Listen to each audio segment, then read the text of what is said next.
তুই বাড়িতে থাক, আমি কাকুলিদের বাড়িতে কাজ করতে যাচ্ছি। মা, ও মা, আমি তোমার সাথে কাকুলি মাসির বাড়িতে যেতে চাই। আমাকে তোমার সাথে নিয়ে যাও না মা, নিয়ে যাও না। না রে মা, তুই কাকুলিদের বাড়িতে গেলে যদি কোনো কিছু নষ্ট করিস, ওরা অনেক ধনী পাখি। তুই বাড়িতে থাক মা, আমি কাজটা শেষ করে চলে আসবো।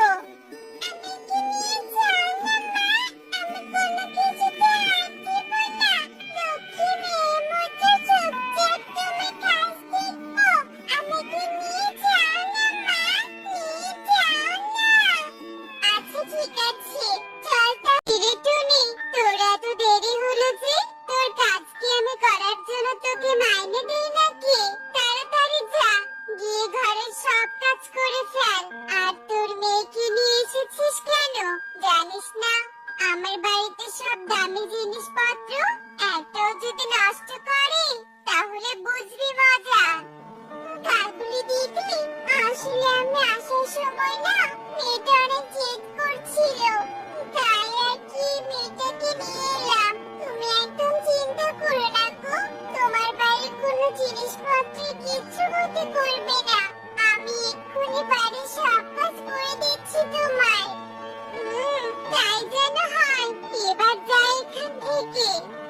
মিস্তুকে, এবার ঈদের জন্য মা আমাকে নতুন জামা কিনে দেবে। কি মজা, কি মজা। আমিও মাকে বলবো আমার জন্য নতুন জামা কিনে দিতে। কি বললি, তুই নতুন জামা নিবি? ছেঁড়া কাটা পরে লাখ টাকা স্বপ্ন, ধরে ভাই আবার নতুন জামা কিনে স্বপ্ন দেখছিস? থাক বাবা, বাড়িতে যাই। তোর মতো গরিবের সাথে কথা বলে লাভ নেই। কিরে মা টুকি, কান্না করছিস কেন? কি হয়েছে তোর? জানো মা, পারুল এবার ঈদের জন্য নতুন জামা কিনেছে। আমি বলেছি আমাকেও নতুন জামা কিনে দিবে মা, কিন্তু পারুল আমাকে গরিব বলে অপমান করে তাড়িয়ে দিয়েছে। মা, ও মা, তুমি আমাকে নতুন জামা কিনে দিবে তো? বলো না, দিবে তো? মারি, আমরা যে গরিব, গরিব হয়ে তোকে আমি কিভাবে এত টাকা দিয়ে ঈদের জন্য নতুন জামা কিনে দেব বল? বল তো দেখি। আমি কিচ্ছু জানি না মা, তুমি আমাকে ঈদের নতুন জামা কিনে দিবে মানে দিবে। আচ্ছা ঠিক আছে রে মা, আর জেদ করিস না। এবার তুই ঘরে হাত মুখ ধুয়ে আয় তো দেখি। আমি ঈদের জামাটা কত সুন্দর হয়েছে। হ্যাঁ রে মা, তোর এবার ঈদের জামাটা অনেক সুন্দর হয়েছে। আমাকেও কুহুর মতো একটি সুন্দর ঈদের জামা কিনে দিবে। দেখো, জামাটা কত সুন্দর। দেখেছো না, দেখেছো? তোকে কি বলছি, গরিব হয়ে আবার আমার মতো সুন্দর জামা কিনতে চাই। আয় টুনি আয়, তোর মেয়েকে নিয়ে এখান থেকে দূর হ দেখি। গরিব হয়ে তোর মেয়ে ধনীদের মতো ঈদের নতুন জামা নিতে চায়। শখ কত? এখান থেকে তাড়াতাড়ি গিয়ে রান্নাঘরের কাজ শেষ কর। দাদা, ও শালিক দাদা, তোমার দোকানে এত সুন্দর সুন্দর জামা কত করে দিচ্ছ গো? টনি, এগুলো জামা 1000 করে। শালিক দাদা, 1000 টাকার কম হবে না? না না টনি, তোদের মতো গরিবদের জন্য এসব জামা নয়, এগুলো হলো বনের ধনী পাখিদের জন্য। যা তো এখান থেকে যা, অযথা সময় নষ্ট করিস না আমার। সৃষ্টিকর্তা, মেয়েটার জন্য যদি একটা ঈদের নতুন জামা কিনতে পারতাম তাহলে খুব ভালো হতো। মেয়েটার মুখের দিকে তাকাতে পারছি না। এই সৃষ্টিকর্তা, গরিব বানালে তো বানালি, এখন আমি কি করব? কিভাবে মেয়েটাকে জামা কিনে দিব? এখানে লাল ব্যাগটা কোথা থেকে এলো?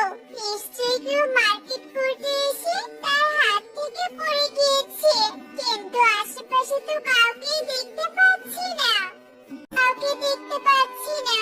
এখন তাহলে আমার কি করা উচিত? এই লাল ব্যাগটা যদি এখানে ফেলে রাখি তাহলে তো অন্য কেউ নিয়ে যেতে পারে।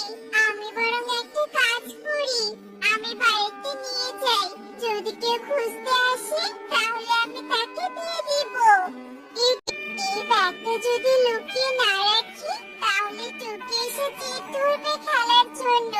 আমি বরং একটা কাজ করব, প্রতিদিন ওখানে কি ব্যাগটার খোঁজ করব। যদি আসল মালিককে খুঁজে পাই তাহলে তাকে ব্যাগটা দিয়ে দিব। এরপর টুনি, এই ব্যাগটা তোর হাতে, এই ব্যাগ তুই কোথায় পেলি? ঈগল দাদা, আমি ব্যাগটি এখানে কুড়িয়ে পেয়েছি, কিন্তু কার ব্যাগ সেটা সঠিক জানি না। ও আচ্ছা, এই ব্যাপার তাহলে শোন তবে সব ঘটনা।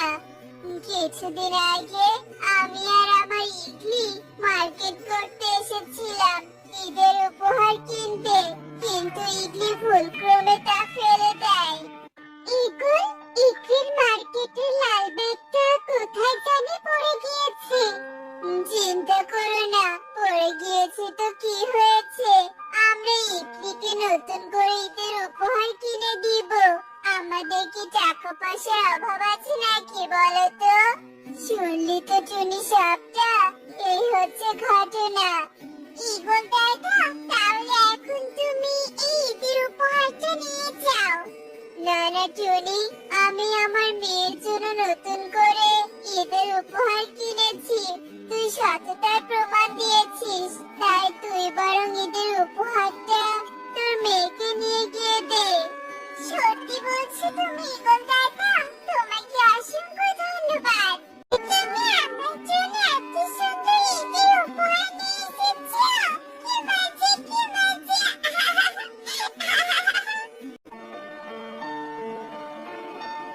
কি বললি? ওই টুনি আমার বাড়িতে কাজ করে এত দামি ঈদের উপহার কিনেছে? নিশ্চয়ই ও আমার টাকা চুরি করে এত দামি উপহার কিনেছে। দেখাচ্ছি মজা, চল তো দেখি।